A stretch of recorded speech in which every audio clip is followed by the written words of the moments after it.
My name is Maren Holloway Vance. I am 41 years old, and the morning my father-in-law walked across the kitchen on his own 2 feet, I had been awake since 5:40 for 1,093 days in a row. I know that number because I had written it that morning in a black moleskin notebook I kept hidden behind the Epsom salts in the bathroom cabinet. The same cabinet where I also kept a folded envelope from Atrium Health that had been sitting unopened on Conrad's dresser for almost a month. An envelope I had quietly slid into my cardigan pocket the night before, because something about the way Wesley kept walking past it without touching it had finally made my stomach go cold. On the cover of that notebook, I had written one sentence in pencil, in my mother's handwriting style. 3 words that she had said to me once when I was 23, and she was dying of the kind of tired that hospice nurses never call by its real name. A man who needs you stays sick on purpose.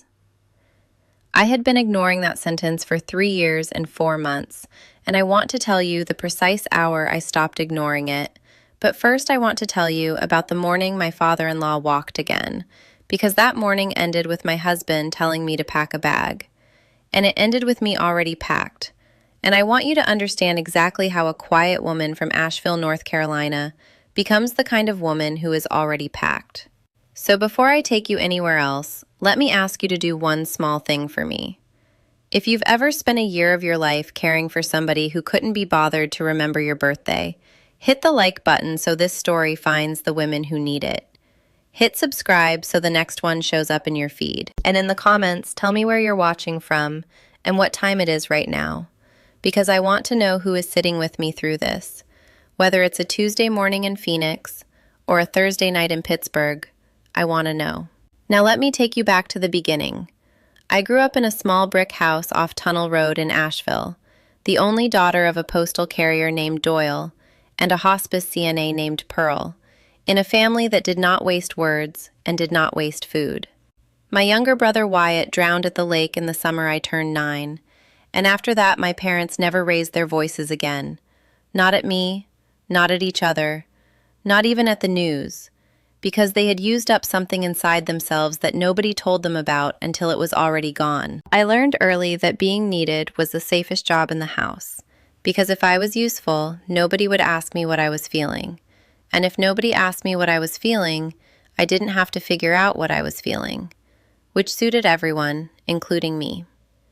At 11, I changed my grandfather's catheter bag because my mother was pulling a double, and I remember the weight of his wrist when he died, with my hand on it, and how my mother looked at me when she came home and said, "Good girl, Maren," with no smile, because that was how women in our family said, "I love you," without using the words.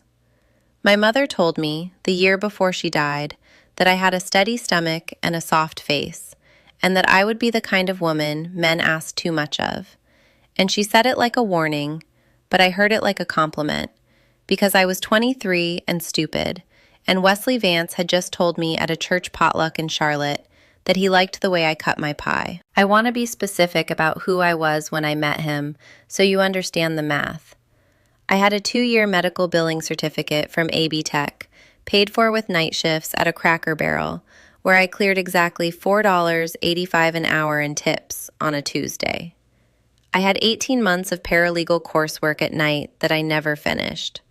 I had $940 in a credit union account and a 2003 Toyota Corolla with a cracked rear bumper and a habit of saving every receipt in a shoebox under my bed.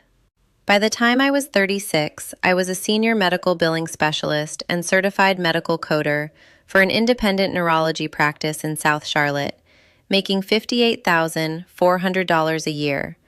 The kind of woman who could read an EOB the way other people read a novel and tell you within 90 seconds whether your insurance company was lying to you. That detail is going to matter later, so hold on to it. I am telling you all of this so you understand that when I say I built my life with my own hands, I am not being poetic. I am being honest about the receipts. Wesley liked that about me at first. His father, Conrad, 68, retired auto parts broker, soft navy cardigans, reading glasses on a beaded chain. used to introduce me at family lunches as the daughter-in-law who actually works for a living. And I used to laugh, because I thought it was a compliment, and because the rest of the Vances laughed when Conrad said it, and because I did not yet understand that in that family, working for a living was a small and tolerated flaw, the way another family might tolerate a cousin who voted differently. The Vances had old Charlotte money that wasn't quite as old or as much as they pretended, and Conrad had spent his entire adult life keeping that pretense oxygenated. Even after his auto parts brokerage went under at 52, over an SEC inquiry that the family never spoke about, and that I only know about because I once found a clipping in a shoebox in the basement, 3 weeks after we moved in. Wesley was 44, sandy hair starting to thin at the temples, hazel eyes that were friendly at parties and evasive at home. A man who had failed the bar exam twice in his late 20s and never retook it, and pivoted into commercial real estate where his father's contacts carried him through 9 deals a year, every year. And he wore an untucked light blue Oxford and a navy quarter zip when he was pretending to work from the den, and his mother Beverly had died of pancreatic cancer when he was 26, and Beverly had been the only person who ever told him no. I want you to hold on to Beverly too. She is the ghost in this story, even though she never appears. 3 years ago, Conrad had what was diagnosed as a stroke. A small one. The kind a man his age and his weight class, with his blood pressure, absolutely could have. And within 3 weeks, he was in a wheelchair. And within 6 weeks, Wesley had moved us out of our rented bungalow in Plaza Midwood and into Conrad's brick ranch on Sharon Lane in the Eastover neighborhood. Temporarily, he said. Just until Dad gets back on his feet, he said. And I packed up the perfume bottles I would not be wearing for the next 3 years, and the books I would not be reading, and the ovulation test kit I had been hiding in my sock drawer. And I told myself that this was what marriage looked like when the chips were down, because my mother had taught me that families take care of their own. And I did not yet know that some families take care of their own by carving the meat off the youngest woman at the table. I want to skip ahead now to the morning of the catalytic Sunday lunch, because that is where the story actually starts moving.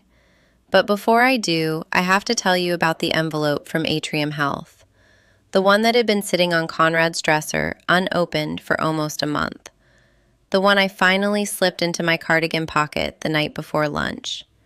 Because if you do not see that envelope clearly, you will not understand what happened in that dining room. That Sunday lunch was the catalytic incident, the one that started everything I am about to tell you. And I want to walk you through it slowly, because I have replayed it 1,000 times since. We were eating roast chicken and green beans at Conrad's mahogany table, the one Beverly had picked out in 1994. Wesley was on Conrad's right. Royce, Conrad's younger brother, retired North Carolina State Appellate Judge, 65, white hair swept back, the only man in that family who ever looked me in the eye when I refilled his water, was on Conrad's left. Pearl Ann Briggs, my best friend since the medical billing program, 21 years a court reporter in Mecklenburg County, was sitting next to me because I had asked her to come, and Conrad could not say no without looking petty. Halfway through the meal, Conrad cleared his throat and said, "Maren, sweetheart, Wesley and I have been talking, and we think it's time you took over the household billing properly." He slid a 1-page document across the table. The signature line was dated 3 weeks ago. "We already had it notarized," Conrad said. "Just initial here, sweetie." I read it. It was a durable power of attorney. I picked up the document, folded it twice, slid it into my cardigan pocket next to the Atrium envelope, and said, "I'd like to read it on my own first." And in the half second that followed, Conrad's right hand twitched on the wheelchair armrest. A clean, small, deliberate adjustment of weight, the kind a man uses when he is about to stand up and remembers at the last second that he is not supposed to be able to. Royce saw it. I saw Royce see it. Pearl Ann, who watches lawyers lie for a living, saw all 3 of us see it. Nobody said anything. I excused myself, walked out the front door, sat in my Corolla in the driveway for 11 minutes before I could make myself drive. And that is where part 1 ends and the silence begins. The silence after that lunch was not peaceful. It was the kind of silence that happens inside a house when people are agreeing about you in another room. By Wednesday, Wesley had told 3 of his cousins that I had become paranoid and unstable since losing the babies. Using my miscarriages, one at 16 weeks, the one that took the longest to bleed out of me, as proof that my judgment could not be trusted. The call started going cold. A cousin in Greensboro sent me a careful text asking if I was getting help, with a small folded hands emoji at the end, the kind women send other women when they have already chosen a side. My own aunt in Asheville left a voicemail asking me to please not contact Conrad in any way that might upset his recovery. I listened to it 3 times in the bathroom with the fan on so Wesley wouldn't hear me crying. I want to admit something here that I would normally not say out loud. I was not crying because they thought I was crazy. I was crying because some small, exhausted, ugly part of me wondered if maybe I was. I had been awake for 1,093 mornings. I had been wrong before. I had been wrong about Wesley 100 times in 11 years, and forgiven myself for every one of them. So when a woman like me starts seeing patterns in unopened envelopes and twitching hands, the first person who calls her crazy is herself. And that is the cruelest mathematics I know. But the body keeps its own ledger. I want to tell you about a Thursday afternoon, 2 weeks after that lunch, around 4:15, when I was standing at the kitchen sink rinsing carrots for Conrad's low-sodium dinner, and the radio was playing an old Patsy Cline song my mother used to hum while she folded sheets. And a cream-colored Buick slowed down outside the house. The same cream-colored Buick I had seen pass at 4:17 on 3 different afternoons that month. A woman with steel gray hair was driving. She did not stop. She did not look at the house. She just drove past at the same speed every time, like she was checking on something. I did not know who she was. I did not ask. I wrote it down in the moleskin. Thursday, 4:14, cream Buick, gray hair, slowed and continued. I want you to hold on to that car too, because it comes back. That same week, Conrad asked me to help him with a sponge bath in the middle of the afternoon, which he had never done before. He always waited for evening. And while I was wringing out the washcloth at the bathroom sink, he said, in his quiet pulpit voice, "Maren, honey, your mother would be so proud of how you've cared for me." I almost dropped the washcloth into the toilet. My mother had been dead for 26 months. He had met her exactly twice. He used her name like a hand on the back of my neck, gentle and steering. And that was the moment a small switch inside me that had been flickering for 3 years finally clicked into the on position and stayed there. I went into the bedroom that night and I made my first real list. I am going to tell you what was on it because the list is what saved my life. 1. I needed to know exactly what Conrad's medical record said. 2. I needed to know whether anyone had ever filed legal paperwork in my name. 3. I needed to know where my paycheck was actually going. 4. I needed someone in this family who was not afraid of Conrad, and the only candidate was Royce. So on a Saturday morning in mid-October, I drove 43 minutes north to a diner in Davidson, and I sat across from Royce Vance in a booth with cracked vinyl seats, and I said, very quietly, the only sentence I had practiced in the car. "Royce, is there a way for me to find out if a power of attorney was filed under my name without my knowing?" He set his coffee cup down and he looked at me for a long second, and then he said, "Maren, I have been waiting 3 years for somebody in that house to ask me a question like that." He pulled a thin leather notebook out of his jacket pocket. He wrote down 2 names. The first was a forensic document examiner in Greensboro. The second was an estate litigation attorney in Charlotte. Then he said, "I am not going to act for you.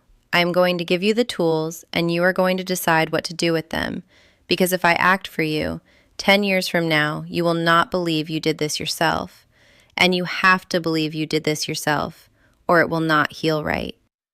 He paid for my coffee and a slice of lemon icebox pie I could not eat. He walked me to my car. He did not hug me. He just put one hand briefly on the roof of the Corolla and said, "Take your time. He's not going anywhere." I drove home shaking and I cooked dinner, and that night Conrad asked me to read him Psalm 23 because his eyes were tired. And I sat on the side of his bed and I read it, and "Yeah, though I walk through the valley of the shadow of death," I noticed Conrad's bare foot under the blanket flex, twice, in a deliberate, slow pattern, like a man stretching out the calf cramp of someone who has been walking too much. I closed the Bible. I said goodnight. I went into the bathroom and I wrote in the moleskin, "Right foot, 2 flexes, slow. Calf used recently." I walked back to my own bedroom past Wesley, who was sitting on the den couch eating Cheerios out of a mixing bowl and watching ESPN with the sound off. And he looked up and asked me, without any tone in his voice, "What's for dinner tomorrow?" And I almost answered him honestly. I almost said, "Whatever you can cook for yourself." But I didn't. I smiled the small, tired smile I had been smiling for 3 years, and I said, "Meatloaf." And I went into the bedroom, and I closed the door, and I sat on the edge of the mattress in the dark, and I started to plan. I am going to ask you something here, because I think you've been with me long enough that I can ask you. If you were sitting at my kitchen table right now, what would you have told me to do next? Keep the proof and stay quiet a little longer, or burn the whole house down that same week? Tell me in the comments. I read every single one of them, and I want to know what you would have done, because what I did next was neither, and I will tell you why. The next morning, I drove to the neurology practice where I had worked for 6 years, and I walked past my own desk, and I went into the records room with paperwork I myself had processed years ago. Paperwork that listed me, in writing, as Conrad Vance's authorized caregiver representative, and I requested a certified copy of his entire chart. The records clerk, a sweet woman named Deshauna, who had eaten lunch at my desk 100 times, slid the manila folder across the counter without a word. I drove home with the folder in the passenger seat, and the seatbelt fastened around it, the way you'd buckle in a child.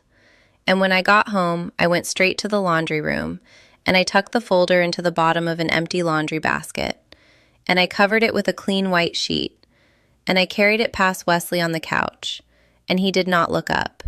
And that is the moment I want to leave you on, because somewhere in that folder, on a page Dr. Benjamin Ulmer did not realize had been autosaved before he edited it, was a single sentence that was about to take this entire house apart. And I had not opened the folder yet. I was still standing in the laundry room, holding the basket, hearing my own heart in my ears, when my phone buzzed in my back pocket with a text from Pearl Ann that just said, "Call me right now." And I did.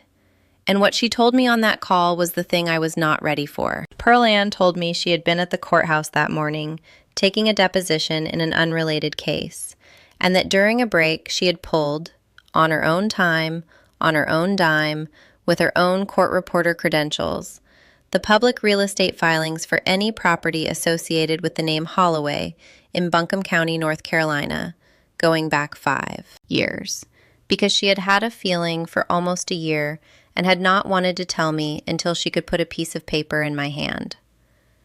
The piece of paper was a deed transfer. My mother's small frame cottage on Sweeten Creek Road, the one Pearl Holloway had paid off 2 months before she died, the one I had never set foot in since the funeral, because every time I tried to, Wesley reminded me how much it would cost to drive up.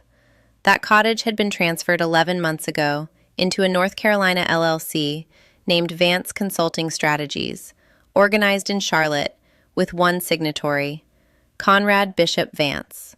Pearl Ann said it slowly, twice, so I could hear it. I sat down on the laundry room floor with the basket between my knees and the white sheet still covering the folder, and I did not cry. I want to be honest. I did not cry then. I did not cry the way I had cried after the second miscarriage, the way I had cried when my mother died, the way I had cried in cars and parking lots for 3 years. Something in me had stopped being able to cry about Conrad. The grief about my mother's house was bigger than tears could carry. It just sat in my chest like a stone, and I sat with it, and I felt the cold linoleum of the laundry room floor through the seat of my jeans.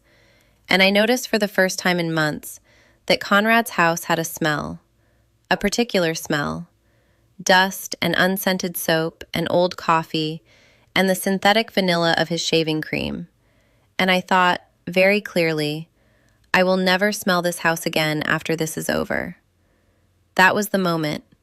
That was the exact moment the tired woman became the furious one. And the furious one was so much quieter than the tired one that nobody in that house even noticed she had arrived. I want to take a breath here with you, because I know this part is heavy, and I want to say something I do not say often. If you are sitting somewhere right now, on a couch, in a car, in a kitchen, listening to a woman you have never met tell you about the day she sat on a laundry room floor and decided, please hit the like button, and please hit subscribe, just for 1 second, not for me, but for the woman next to you who needs to find this story tomorrow, and who will not find it unless we hold the door open together. That's all. Now let me tell you what I did next. I called the forensic document examiner in Greensboro that Royce had given me, a woman named Annette Kowalski, who had testified in 86 trials. And I drove up the next Saturday with a Ziploc bag containing the original power of attorney that Conrad had asked me to initial, the original deed transfer Pearl Ann had pulled, and 3 handwriting samples of my actual signature from documents I had signed in the last 2 years. Annette looked at the documents under a desk lamp for 40 minutes without speaking. Then she looked up and said, Mrs. Vance, the signature on this power of attorney was not made by the same hand that signed these other 3 documents. Whoever made it traced from a copy. I can testify to that under oath, and I can have a preliminary written report on your kitchen table by Friday. I asked her how much. She said, $600 for the preliminary, $3,000 for full court-ready certification. I had $14,000 in a separate checking account in my own name only, my mother's life insurance, money I had not touched in 26 months because I had not been able to make myself spend Pearl Holloway on anything ordinary. I wrote Annette a check for $600 right there at her desk, and I felt my mother's hand land on the back of my neck, the way Conrad's voice had landed on it 3 weeks earlier. Except this time, it was not steering. It was steadying. I drove home and I made meatloaf. The next 2 weeks, I lived 2 lives. In one life, I lifted Conrad onto the toilet chair at 5:40, and I cooked low-sodium meals, and I read him the Psalms when he asked. In the other life, I met with the estate litigation attorney Royce had recommended, a woman named Teresa Boudreau, 61, gray bob, dark green blazer, who took one look at the preliminary forensic report and said, Honey, we are going to file 3 things at once, and we are going to file them on a Friday so they cannot move money over the weekend. I gave Teresa a $5,000 retainer. I gave Pearl Ann a key to my apartment that did not exist yet. I rented a 1-bedroom apartment in Noda with a window over a dogwood tree and a tiny kitchen and a closet I had not yet filled. And I paid first and last and a deposit out of my mother's life insurance. And I did not tell Wesley, and I did not tell Conrad. And I packed 1 suitcase of clothes and 1 box of books and 1 shoebox of receipts, and I left them at Pearl Ann's house. The day before the second Sunday lunch, the one I had asked Royce and Pearl Ann to come to, the one I had been quietly building toward for 6 weeks, I went to my mother's grave in the Lewis Memorial Park in Asheville for the first time in 14 months. I did not bring flowers. I sat on the grass next to her stone for an hour, and I told her, out loud, every single thing Conrad had done. I told her about the cream-colored Buick. I told her about Psalm 23. I told her about the cottage on Sweeten Creek Road. And then I told her something I had not told anyone, not even Pearl Ann, not even Royce.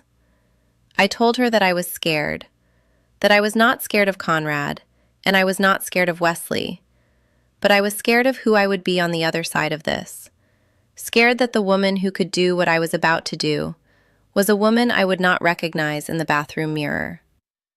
I sat there for a long time. The wind moved a leaf across her stone. I said, "Mama, I'm going to do it anyway," and I drove back to Charlotte. The Sunday lunch was on October 22nd. I wore my hair down for the first time in 3 years, a deep side part loose at the shoulders. I wore the dove gray Henley and the indigo jeans and the oatmeal cardigan and the white Keds. Wesley had cooked, badly, dry pork tenderloin, undercooked rice, a salad that was mostly stems. Conrad was in the wheelchair, soft navy cardigan, reading glasses on the beaded chain Pearl Ann herself had made him in year 1, a fact that was about to be very ironic. Royce arrived at 12:15, wearing the charcoal sport coat, carrying the thin leather notebook. Pearl Ann arrived at 12:20, carrying a leather portfolio. We sat down. Wesley said grace. Halfway through the meal, Conrad reached for the salt. His right arm extended fully across the table, fully, smoothly, with no tremor and no hesitation, the way a man reaches across a table when he has forgotten he is supposed to be a man who cannot reach across a table. He caught himself half a second too late. Wesley jumped in to pass the salt and to start talking too loudly about the Panthers. I set down my fork. The whole table got very quiet, the way a room gets quiet when the air conditioner clicks off and you suddenly realize how loud it had been. I looked at Conrad. Pearl Ann's pen, I noticed in my peripheral vision, was already on her notepad. Royce had not moved at all. I said, "Conrad, would you stand up for me, please?" He smiled, that small pulpit smile, and he said, "Maren, sweetheart, you know I can't do that." I said it again, gently. "Conrad, please stand up." Wesley raised his voice and said my name like it was a warning. Conrad said something about my mother. He used her first name. He said, "Pearl wouldn't have wanted you to be like this." And right then, right at the sound of my mother's name in his mouth for the second time, the silence in the room got so thick I could hear Pearl Ann's pen on paper. And I reached down to the chair beside me, and I lifted the manila folder onto the table, and I opened it.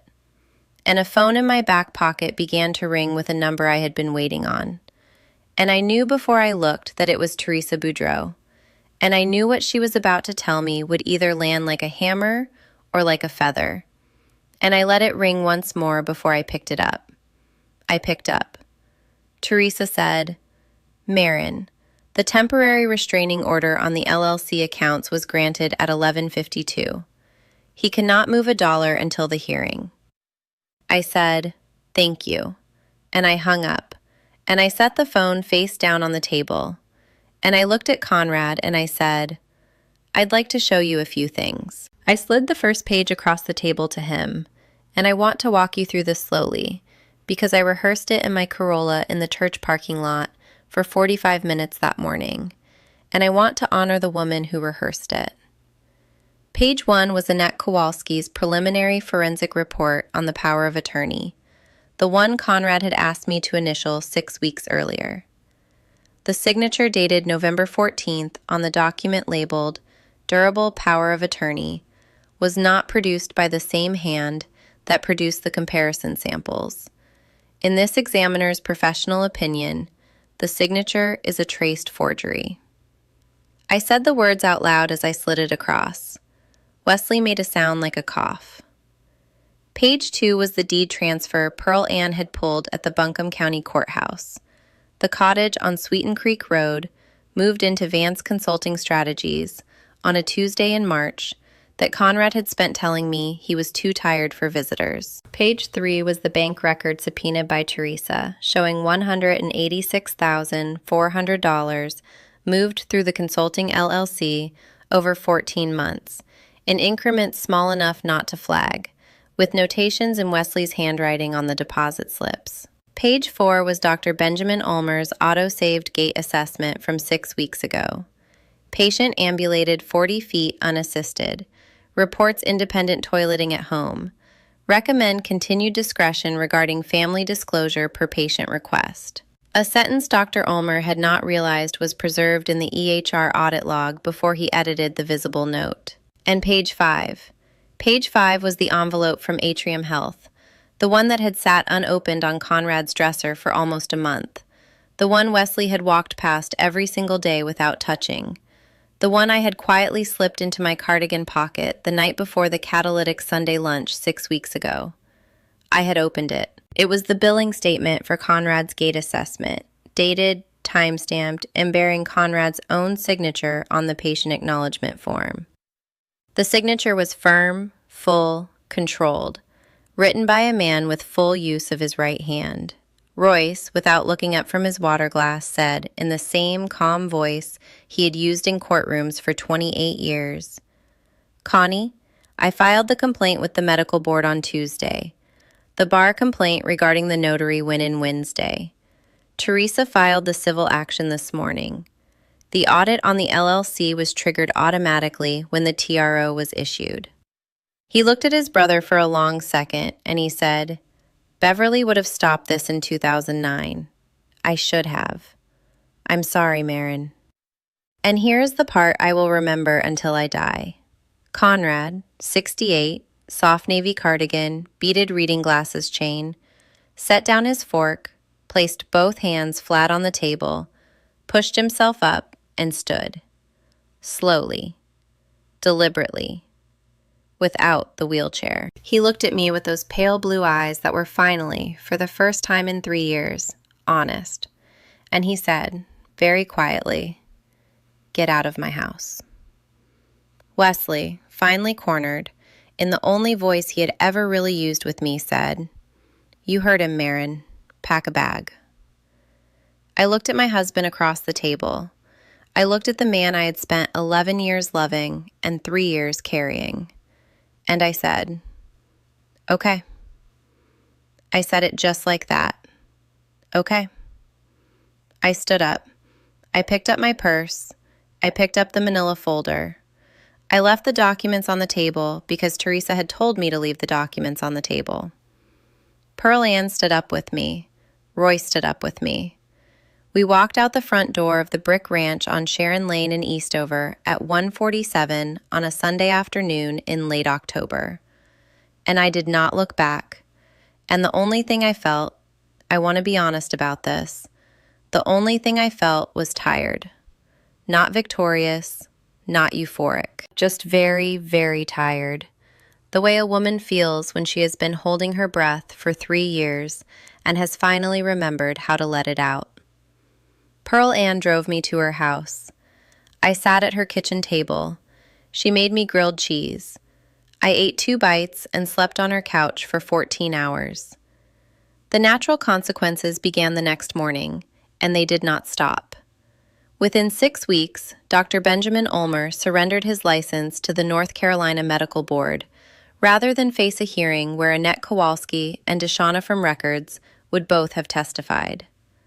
The forged power of attorney was voided in civil court. The deed on my mother's cottage on Sweeten Creek Road was reversed. I drove up to Asheville on a cold Saturday in December and walked into that cottage for the first time in 4 years and sat on the kitchen floor and cried for 2 hours. Conrad's Consulting LLC was dissolved under a tax audit. Wesley filed for divorce. He did not know I had already filed 2 days after the lunch. The cream-colored Buick that had slowed past the house at 417 turned out to be Conrad's late wife Beverly's older sister, my aunt by marriage, Gretchen, who had been driving past the house for over a year because she suspected, in her bones, that something was wrong, and who finally testified in deposition that Conrad had told her on the phone, in August, that he was almost ready to start showing improvement, a phrase she had written down in her own kitchen calendar in red ink. Pearl Ann hugged me when she heard that one. Royce called me. He said, "Beverly knew Maren. She knew her own husband. She just couldn't say so before she died." Selective reconciliation came in pieces, the way it does.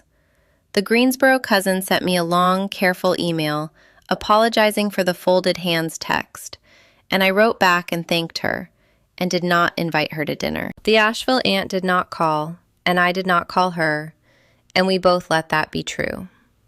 Pearl Ann moved her son's piano recital to a Saturday so I could sit in the front row.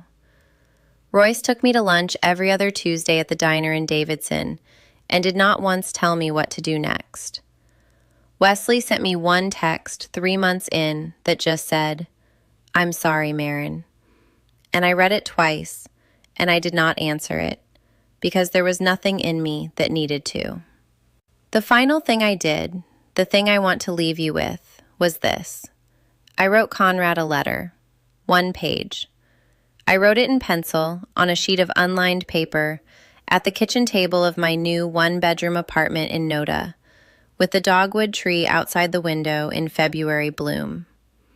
I wrote, "Conrad, I am not sending this to hurt you.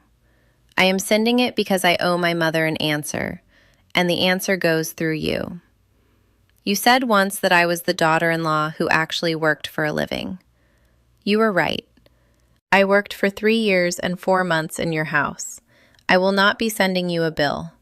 The work was for me, not for you. Whatever you thought you were taking, I was building. Maren." I mailed it. I do not know if he read it. I do not need to know.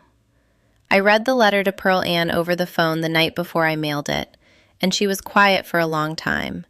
And then she said, "Maren, that's the most you have ever sounded." And then she hung up because her son needed help with algebra. The next morning was a Tuesday. I woke up at 5:40 out of 3 years of habit. I made 1 cup of coffee in a mug that said, "Asheville Folk Festival 2014. I sat at my own kitchen table in my own 1-bedroom apartment in Noda, and I watched the light come up through the dogwood tree. And I thought about my mother, not out loud, just in the back of my throat where she had always lived. And I told her, "Mama, the house is mine now. The paycheck is mine now. The mornings are mine now." And I sipped my coffee. My name is Maren Holloway Vance. I am 41 years old. And the morning my father-in-law walked across the kitchen on his own 2 feet was not the worst day of my life. It was the day my life finally started counting again. If this story sat in your chest somewhere, I want you to do 3 things for me before you go. Tell me in the comments the one thing you've been carrying for too long, even if you only describe it in 1 sentence. Hit the like button so the next woman who needs this finds it. And subscribe, because there are more of us out here than you think, and I'll see you next Sunday.